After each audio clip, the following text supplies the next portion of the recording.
भारतात प्रतिबंधित असलेल्या ऑनलाईन गेमिंग ॲप्स आणि सट्टाबाजीच्या साईट्स चालवून सर्वसामान्यांची आर्थिक फसवणूक करणाऱ्या एका टोळीचा नवी मुंबई गुन्हे शाखेच्या मध्यवर्ती कक्षाने पर्दाफाश केला आहे. पनवेलमधील पळस्पे येथील मॅरेथॉन नेक्झॉन अँटिलिया या आलिशान इमारतीमध्ये सुरू असलेल्या या अवैध व्यवसायावर पोलिसांनी धाडसी छापा टाकून 4 आरोपींना रंगेहात अटक केली.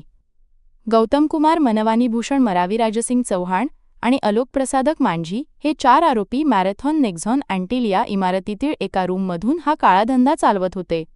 हे आरोपी संगनमताने सर्वसामान्य लोकांचा विश्वास संपादन करून त्यांच्या नावावर बँक खाती उघडत असत. त्यानंतर संबंधित खात्यांचे पासबुक आणि मोबाईल नंबरचा वापर करून भारतात बंदी असलेले गेमिंग ॲप्स व सट्टा साईट्स लोकांना उपलब्ध करून दिल्या जात होत्या.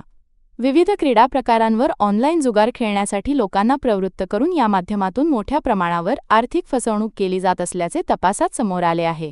या अवैध प्रकाराची गोपनीय माहिती मिळताच मध्यवर्ती कक्ष गुन्हे शाखेने तातडीने हालचाली करत संबंधित ठिकाणी धाड टाकली. या कारवाईत पोलिसांनी चौघांना ताब्यात घेतले असून त्यांच्याकडून विविध बँकांची खाती, पासबुक, लॅपटॉप, मोबाईल फोन आणि इतर तांत्रिक साहित्य हस्तगत केले आहे.